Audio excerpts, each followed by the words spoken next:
La malédiction de la Dame Blanche. Écoutez, approchez-vous du feu, car cette histoire ne doit pas se dire à la légère. Elle doit se murmurer comme une prière confiée à nous pour éloigner les esprits. Car ce dont je vais vous parler ne vit plus parmi nous, mais erre encore, condamné à hanter les forêts et les routes. C'est la légende maudite de la Dame Blanche de Montfaucon.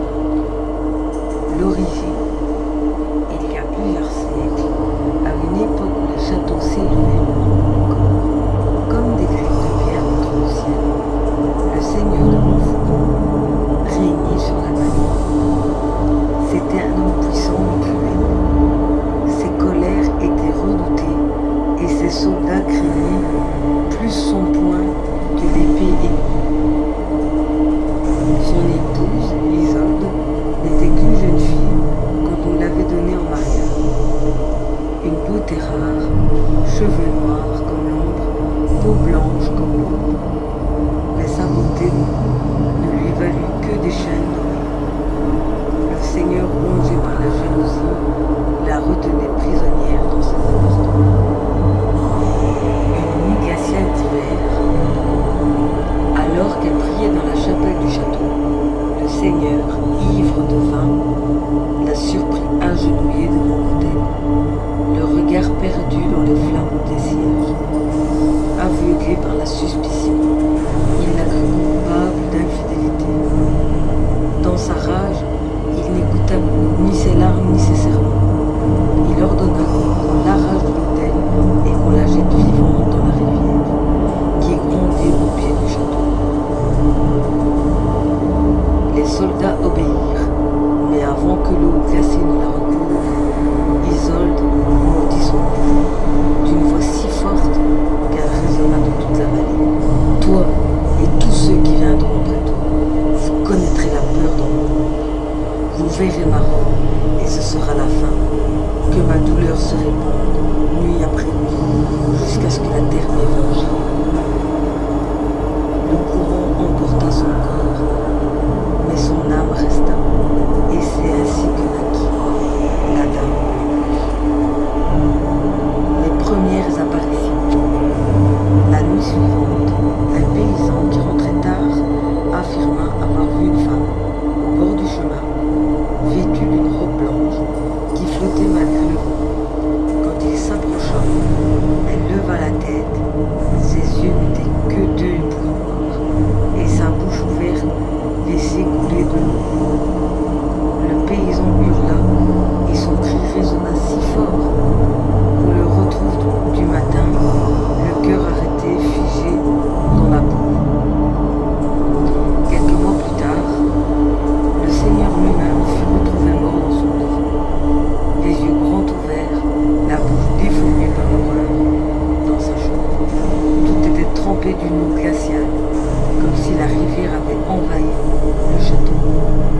La légende prit racine ce jour-là. La malédiction. On raconte que la Dame Blanche apparaît toujours au voyageur solitaire. 3 signes précédant son arrivée. Un brouillard épais tombe, même par ciel clair. Un froid mordant saisit les os, rendant la respiration douloureuse. En 3e, une odeur d'eau croupie envahit l'air comme si la rivière maudite coulait tout près. Alors elle surgit, parfois sur le bas-côté, immobile, parfois déjà assise à l'arrière d'une voiture, d'un fiacre. Ceux qui la croisent n'ont que 2 issues. S'ils sont purs de cœur, ils survivent, mais portent pour toujours la marque de sa vision. S'ils cachent mensonge, trahison ou lâcheté, ils meurent dans d'autres circonstances, le visage figé dans l'épouvante. Les victimes à travers les siècles. Le prêtre fugitif en 1700.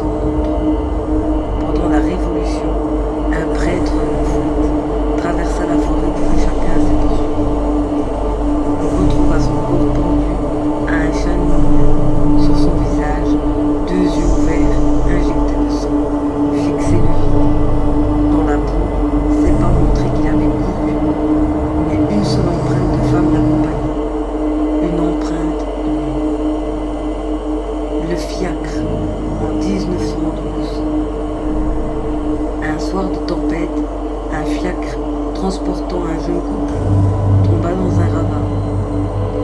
Le cocher survécut quelques minutes. Ses derniers mots gravés dans un rapport de gendarmerie furent: elle nous a barré la route, elle nous a sauvés. Le couple, lui, fut retrouvé enlacé, mais leur peau était glaciale, comme s'ils avaient passé la nuit entière dans une eau gelée.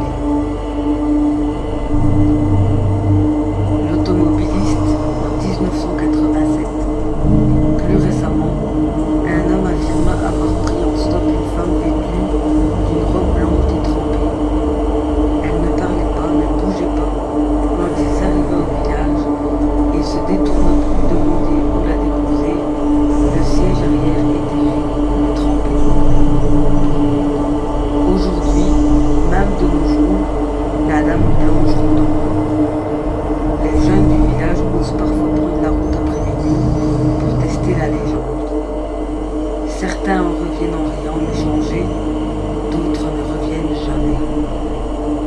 Il y a 10 ans, un groupe d'étudiants en voiture disparaît sur cette route.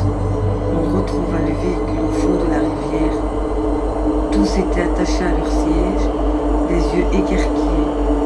Aucun n'avait d'eau dans les poumons et ils n'avaient pas été noyés. Ils étaient morts de peur. La légende au coin du feu, et voilà pourquoi, mes enfants, on évite cette route la nuit. Car si vous entendez des sanglots dans la brume, si vous voyez une femme vêtue de blanc pour faire signe au bord du chemin, ne vous arrêtez pas. Baissez les yeux et priez pour que votre cœur soit pur. Car la dame blanche n'oublie jamais. Elle erre encore et encore, cherchant des âmes à entraîner avec elle dans la rivière noire de Montfaucon. Et certains soirs, quand le vent se fout dans les branches, on peut entendre son murmure, un murmure glacé qui répète encore sa malédiction. Puisse ton âme ne jamais connaître la paix. Témoignage. Ma rencontre avec la dame blanche. Je n'ai jamais raconté cette histoire à personne. Pas vraiment. Ceux à qui j'ai tenté de la dire m'ont ri au nez. Ou m'ont dit que j'avais rêvé, que j'avais trop bu. Mais je sais ce que j'ai vu cette nuit-là. Et depuis, je ne reprends plus jamais cette route après-midi. C'était un soir d'automne, il y a une dizaine d'années. Il pleuvait légèrement. Une pluie fine, presque invisible, qui semblait flotter plus que tomber. J'avais quitté tard le travail et je voulais rentrer chez moi, sans faire de détour. Alors, malgré tout ce qu'on m'avait dit, j'ai pris la route de Rocheval. La forêt était sombre, mes phares découpaient les troncs des arbres et la brume s'épaississait. À mesure que j'avançais, j'avais l'impression que le monde entier se résumait à ce faisceau de lumière devant moi. Tout le reste n'était que nuit. Puis j'ai remarqué la température. Le chauffage de ma voiture fonctionnait. Pourtant, un froid étrange s'est mis à m'envahir. Pas un froid normal, un froid qui s'infiltrait dans les os, dans la poitrine. J'ai resserré ma veste, sur moi, nerveux. Et c'est là que je l'ai vu. Au bord de la route, debout, une silhouette immobile. Une femme, vêtue d'une robe blanche, longue et détrempée. Ses cheveux, noirs et luisants, tombaient devant son visage. Elle ne bougeait pas, elle ne faisait que regarder. J'ai freiné d'instinct, mon cœur battait à tout. Je me suis dit, elle est en danger, peut-être une accidentée, peut-être une fugitive. Alors j'ai ralenti jusqu'à presque m'arrêter. Et à ce moment-là, elle a levé la tête. Ses yeux, je n'oublierai jamais ses yeux. Ils étaient d'un noir profond, sans éclat, sans lumière, comme deux trous béants, deux gouffres qui aspiraient tout. Son visage était pâle, tellement pâle qu'il semblait lumineux dans la brume. Et quand sa bouche s'est entr'ouverte, pas une voix que j'ai entendue, c'était comme un souffle, un gargouillis humide. J'ai voulu redémarrer, mais le moteur a calé. Silence total, plus de musique, plus de phare, rien, juste le bruit de la pluie et son pas.